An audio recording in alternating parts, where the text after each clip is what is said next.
In today's video, we learn how to interpret the various kinds of Strathspey triplets. Stay tuned.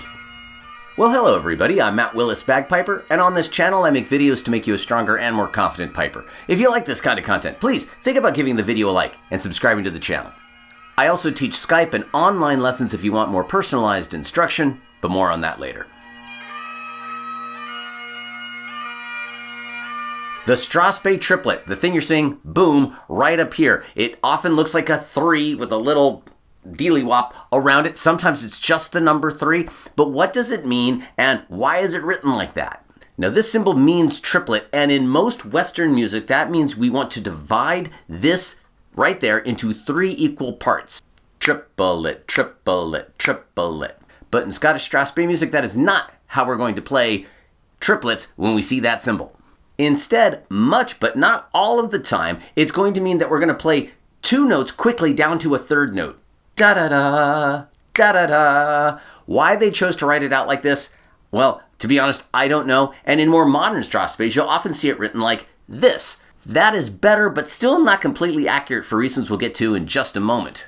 To get the most out of today's video, you're going to want to get the PDF that we have right here. Now, this is not a free document. This took many hours to put together. So I just felt I needed to, charge it to make it worth something. But I promise you, it's not that bad. Link to purchase it down below. We are going to be going through the whole document here in the video. But if you wanted to have yours in front of you so you can follow along and work on it without having the video running, well, go pick it up. Link in the description.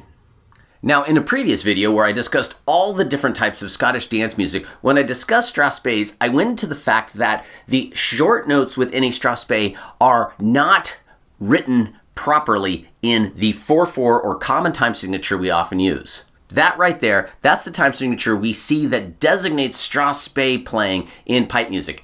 Ultimately, it just means common time and 4/4, but for us Highland pipers, this symbol is used pretty much exclusively to mean Strathspeys. If we want to play any other tune in 4/4 time, we actually use a 4/4 time signature like that.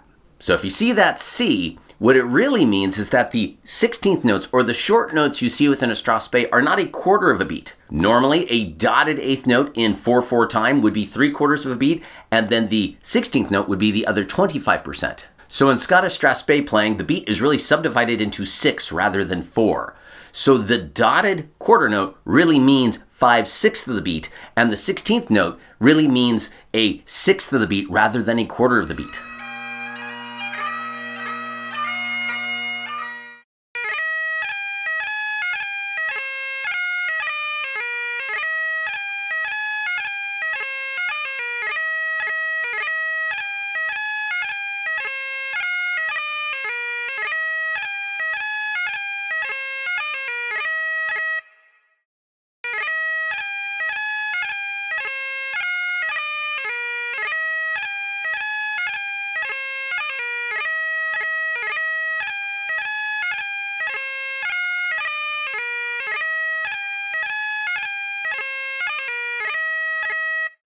And if we can actually wrap our head around that, we can actually read Strathspey music as written pretty well. Every 16th note is simply going to be slightly shorter than what's written. It's not so much shorter, though, that it becomes a 32nd note. That would be a double dotted note and a double cut note. That'd be 7/8 of a beat to 1/8 of the beat. That is too pointed. That is beyond what we're looking for in our Strathspey playing.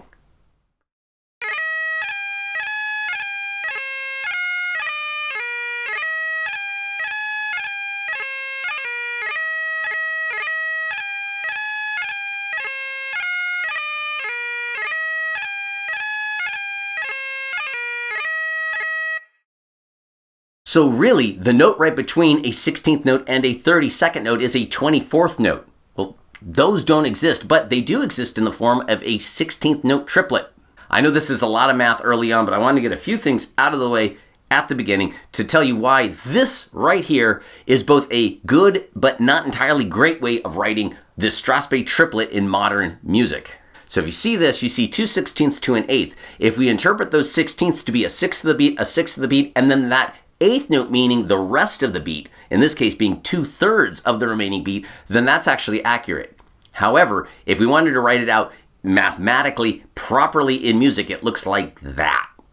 Yeah, that's a little bit more confusing, but that is accurate. But instead, you're going to find this rhythm most often written like that. Again, that's a normal triplet, which in any other context would be 3 even eighth notes across the beat. But here, we actually want to da-da-da, do 2 quick notes to a long note, but it is a triplet in that you are getting to that third long note in an even cadence. Da-da-da.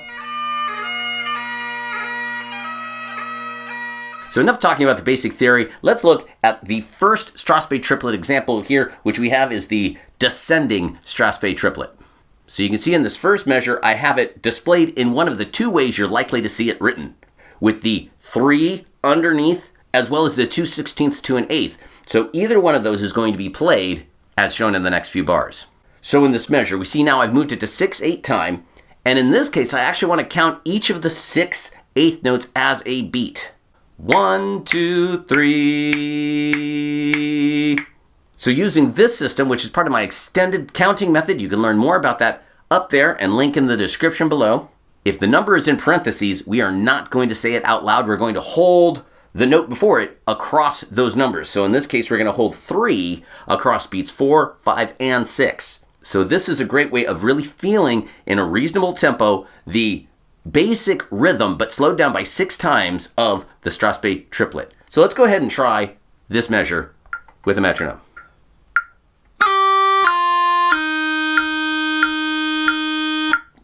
When you can play that good and clean with your metronome, go ahead and try the next bar. Still written in 6/8, but we can see what I have written underneath now is 1-ah-da with a 2 in parentheses. Here we're actually playing it in the compound time 6/8, meaning we want to count the dotted quarter note as the beat.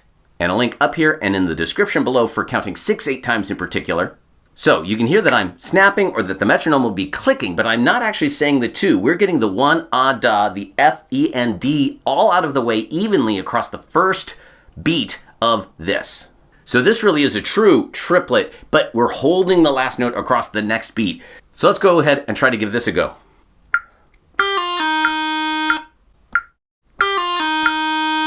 Make sure you're not holding the F or the E, and that we're not pausing getting into the D either, which is going to be holding the E.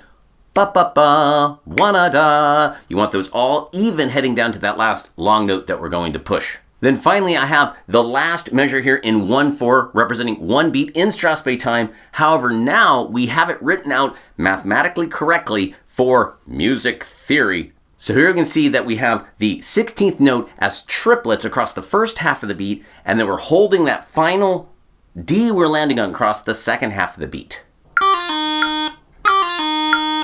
And if you can't do that evenly, again, we don't want or, and we also don't want, we want to make sure that we're getting to that final D just before the halfway point of the beat. It's a sixth, and 2/3 of the beat. And again, it does not have to be these 3 notes. This is any time we're just descending with notes in a Strathspey when you see that triplet rhythm. Similarly, we have ascending Strathspey triplets. These are quite similar to the descending ones, except we're going up now. Here we have a B, a C, and a D, but again, we are front-loading it so that that B and the C and the switch to that initial D are all quite quick, and then we're holding that D a nice long time. Let's go ahead and try this with 1 beat per 8th note, as shown here.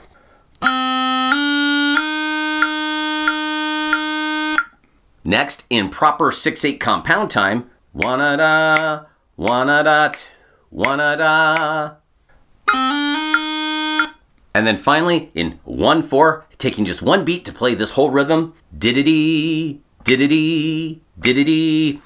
I find for me, when I'm going up to a note rather than the word dumb at the end, I tend to use D.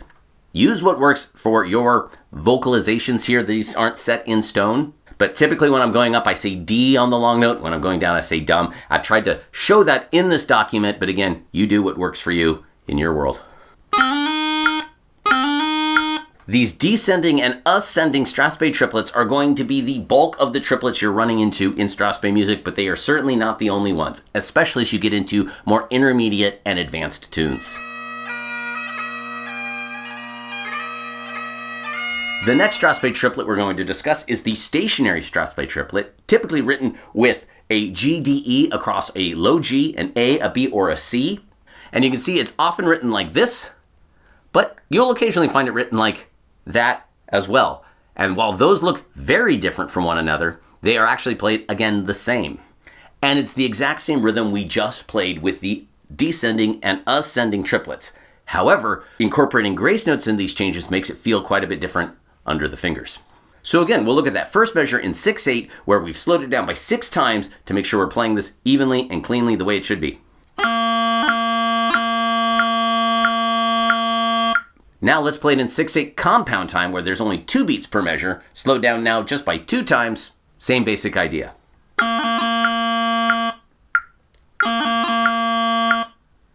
Now we want the G, the D, and the E to all be evenly spaced from one another. When you see it written like that, where it's a doubling with an E grace note afterwards, it's really easy to want to go, where you kind of front load the quickness of the doubling, because that's how we'd play it in a lot of other contexts. However, here, we're really using that doubling to just represent those grace notes in a way that might be easier for some to read, but we still want those 3, the G, the D, and the E to be evenly spaced across the first half of the beat. And then finally, when you can do that, try it at full speed across just one beat, trying to get the G, the D, and the E across just the first third of the beat. So they're quite quick, but we do want to hear those notes between them. Again, if that's too fast for you right now and you can't clearly hear the notes between the grace notes, that's just fine. Either slow the metronome down or just continue working on the slower 6/8 versions, whether it's the slowed down by 6 or by 2 versions, until you can do it good and cleanly. Moving on, we have the Strathspey triplet, where we have a doubling on a starting 16th note and then an E grace note taking you down. Similarly to the stationary triplet we discussed a moment ago, it can be easy to kind of front load that doubling and make it a little too tight and pause before that E grace note. We don't want to do that. We want to have the G, the D, and the E all in even spacing to one another across the first half of the beat. But again, to make sure we're getting it good, clean, and accurate, let's try it 6 times slower, where each of the 8th notes gets 1 beat. Now let's do that in compound 6/8 time. One-a-da. And then finally trying to fit this in one Strathspey beat, quite quick, but trying to keep it clean. And in this document, this isn't an exhaustive version of every note combination for each of these groupings of triplets. There can be any number of descending, ascending, stationary, or 16th note doubling down triplets. This could have just as well been a B doubling to a low G, or a B doubling to an A, or a C doubling to a low G. I happen to pick a C doubling to an A. Be aware, this is not exhaustive. It's to give you an idea of how to play that rhythm correctly in your Strathspey so you can interpret it moving forward. This document's already 8 pages long. If I included every possible combination, it'd be like 80.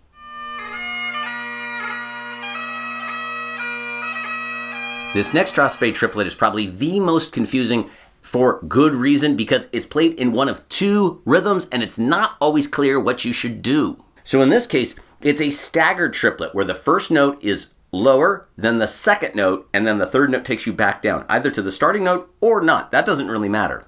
Much, but certainly not all of the time, this triplet is actually played with a different rhythm than the ones we've dealt with before. This is a short note to a long note in the middle, and then the final note in this triplet is actually like a pickup note into the next note. Da-dee-dup, da-dee-dup. So it's a 6th, 2/3 in the middle to a 6th. It can also be played with the exact same rhythm as the other ones. We'll talk about that in the next example, but just bringing that up right now. How do you know which of these 2 rhythms to play in your Strathspey when it's just written as the 3 in a staggered formation? You don't. You're going to have to find an example of the tune that you want to learn and really listen to it and hear what the piper you're trying to emulate is doing in his or her playing. And just because 3 out of 4 players might play the middle note long, you will find examples where other pipers are going to play the middle note short. There's not one right answer. Luckily for this one, it's often these days written where you can see the 16th notes as shown here, giving you a much clearer idea of what you should do with this rhythm. If it's written like that, you want the middle note long because it's written as an 8th note.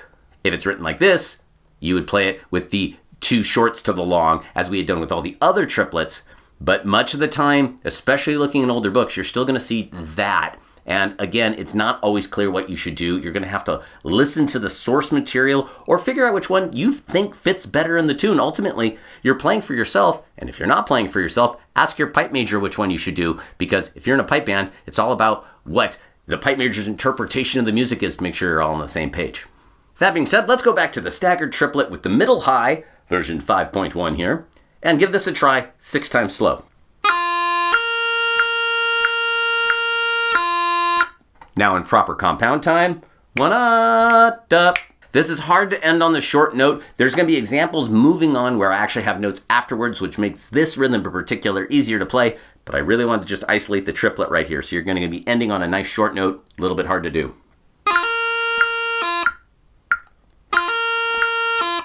And then finally, we're going to do it across one beat, da-dee-da. You can see I just tied all of the 16th note triplets together to really kind of show you what's happening, but that high A we're landing on there is just one long high A. That symbol when joining notes of the same pitch means you hold it across. So all 4 of those high A's are just one longer high A taking 2/3 of the middle chunk of this beat. In my listening, it seems that when that middle staggered note is a high A, it has a more likely chance of being the long note with this rhythm. Again, not universal and ultimately up to your discretion. But that's one way, if in doubt and that middle note of a staggered Strathspey triplet is high, I might interpret it as being the long note of the 3. However, if it's not a high A, it might be playing like 5.2 here, where the first 3 notes are again quick and you're holding the 3rd note long.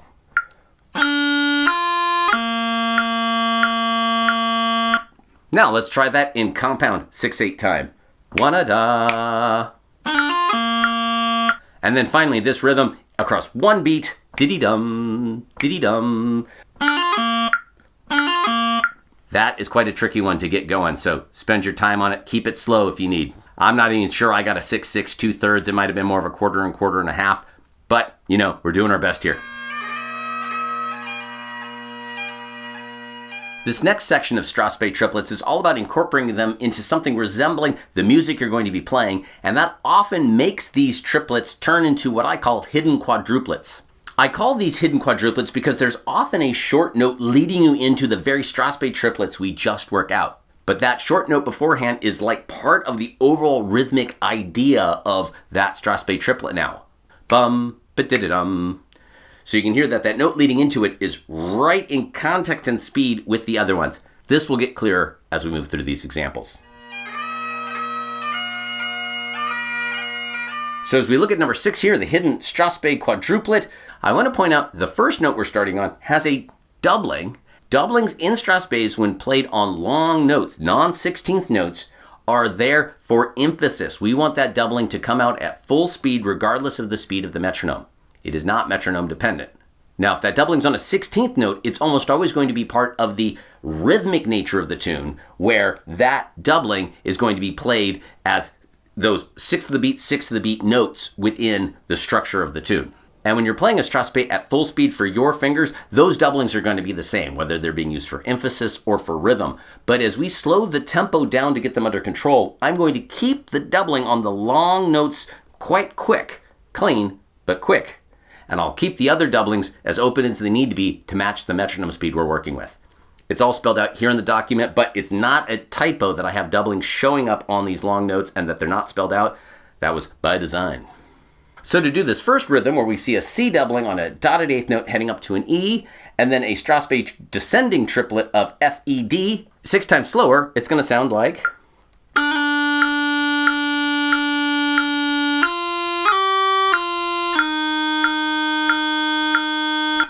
And when counting this out, I'm using the word penny because it sounds more like a doubling than the word one. Penny, 6, 1, 2, 3. Putting these same notes into compound time 6/8. Penny, da wanna da. And then finally at full speed across 2 beats. Yeah. quite quick. Hard to do. Slow it down if you need to keep it clean. Here's a hidden quadruplet with an ascending Strathspey triplet. Same basic idea as what we did before, just some different notes go in a different direction. This played 6 times slow.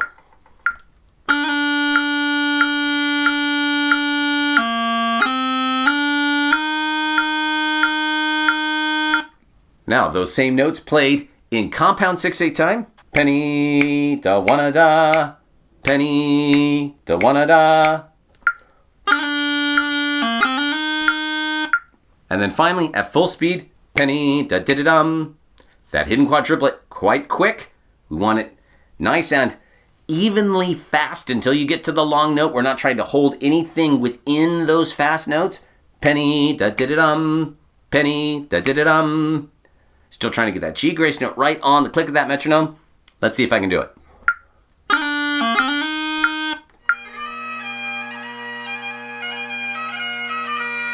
Moving on to our next hidden quadruplet, this time using a stationary triplet. We're going to do the same C doubling, walking down into a stationary Strathspey triplet on A. Here it is, 6 times slow.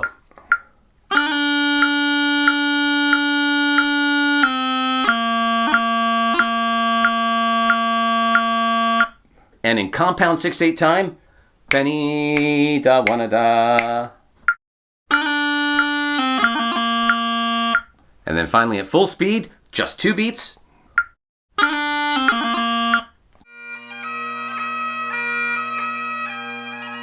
Next, we have a hidden quadruplet involving 2 C doublings. The first is on a long note, so we're going to go ahead and keep that as a doubling. The second C doubling, though, you'll hear at least in the slowed down versions, we're again spelling it out because it's on a short note and we're trying to create that Strathspey triplet feel. But when we get to the full speed one, you'll hear that the 2 doublings are the same speed when executed properly. That's at least the goal. We'll see what happens. Let's try this 6 times slow.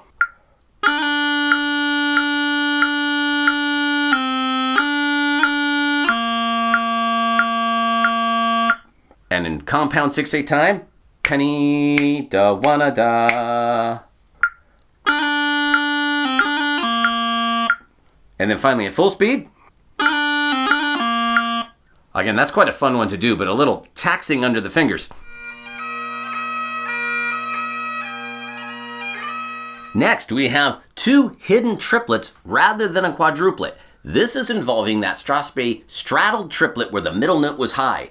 In this case, we don't have 4 notes in a row that are kind of hidden across a beat or anything like that. We're actually creating 2 rather hidden triplets. So we'll see the triplet rhythm written in. However, where we're actually hearing the triplets has nothing to do with that. The first triplet we hear is the low A at the end of beat 1 to the G grace into F and high A, but da-dee. And then the next triplet we hear is the E after that high A at the end of that second beat going down with that tackum, G grace note to C, D grace note to low A.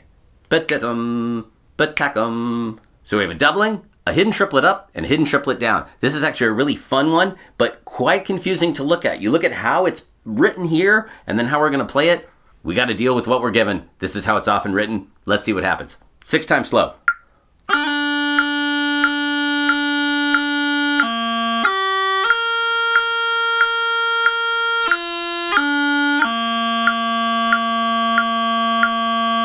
Now in compound 6/8 time, penny, da, wanna, da, tackum.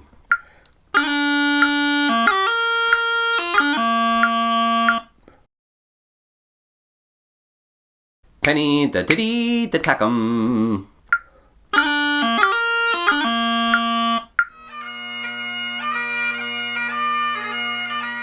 And then heading back to hidden quadruplets, one more of them, we have the staggered triplet where we're playing it in the di-da-da rhythm with the first 2 notes being short and holding out that third one. Let's try it 6 times slow.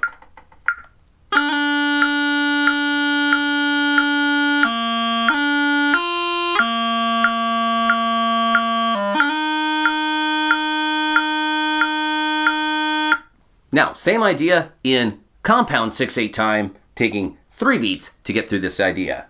Penny, da, wanna da, throw. And I've replaced the word 1 with throw because the word throw kind of sounds like a D throw. seems to fit in here.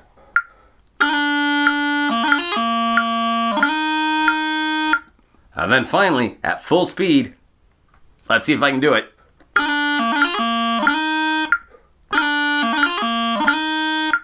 And before we talk about this next section, this is a great time to talk about what happens as we speed up our playing, Strathspey or otherwise. When we're taking these tunes at a nice slow speed, we can really get that 1 to 5, 1 to 6, however you're kind of thinking about it in your head, that 1/6 of the beat to 5/6 of the beat feeling that a Strathspey should have. As we speed it up, that's going to round out. As Strathspeys approach full speed, they fall much closer to the standard 1/4 to 3/4 rhythm as written. The problem can be if you start at a slow speed doing the 3/4 to 1/4, you'll round that out to be more like 2/3 to 1/3, or kind of a rounded feel. If we start with it as heavily pointed as these exercises are showing you, you have a much greater chance of keeping that lift, keeping those long notes going forward as we speed up. Even if we start rounding it out to the point where it's just 3/4 to 1/4, we're still gonna really feel that long note. And to figure out exactly where the long notes are in your tune, the previous video on Strathspeys goes all into how to find the core melody, which can go a long way to really helping you get the lift you want in your Strathspeys. Check that out, again, up here in the description. That can help your overall Strathspey playing. This is more for the technical stuff within it and how to read it. But you can see in this next section, number 11 here, when you have 3 or more ascending or descending or any mix of the two Strathspey triplets in a row, it is not uncommon for them to be rounded out to some degree, even when played at a slightly slower tempo. In this case, it really is more of a quarter, quarter, half rhythm as you go through it. 1 and 2, 3 and 4, 5 and 6, 7 and 8, bum. They're certainly not completely round. It's not bup. There's still a slight pulsing on that last note, but it's often not ba-da-dum, ba-da-dum, ba-da-dum, ba-da-dum. Though again, it can be. If you prefer that more squishy Strathspey kind of feel, do it. But most of the time you hear this many ascending or descending, or again, a mix of the two, in a row, you're gonna have a rhythm far closer to the one written here. Let's go ahead and give it a go. 1 and 2, 3 and 4, 5 and 6, 7 and 8.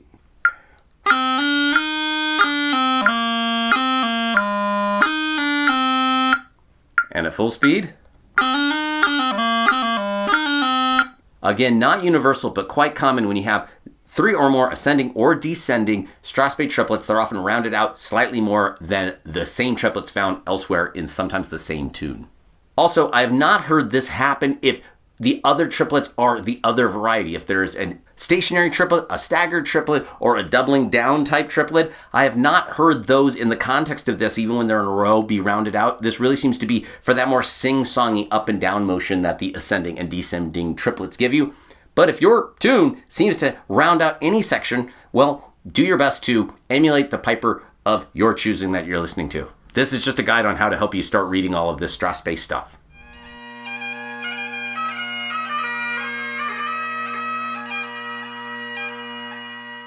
And to start to wrap up this already overly long video, I've gone through the Scottish canon and found examples of all of the triplets we've talked about and quadruplets that we've talked about. And in sections of these 5 classic Strathspeys, we're going to do them all.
In Highland Whiskey here, you can see on the bottom line, we have 1 and 2, and it has a duplet symbol. That's fairly uncommon. You're not going to run into that anywhere else. But if we're going to keep it in a compound time signature and you want to write 2 even notes across a beat, that's how you have to do it. Just count it out the way it's shown. 1 and 2, 3 and 4. It's a lot easier to say than to read that.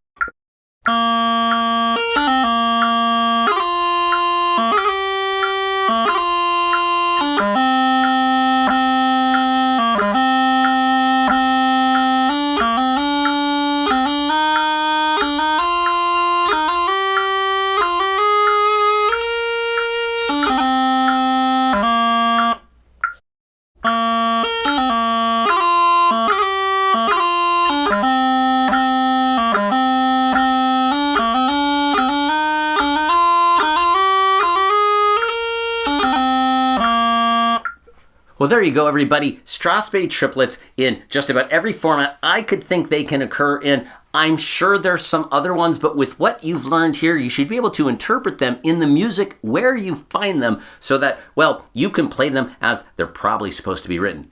And if in doubt, find a piper on YouTube or elsewhere, Spotify, Apple Music. There's a ton of places to find pipers playing just about any tune that you look up and hear and listen to what they're doing and incorporate that version into your playing.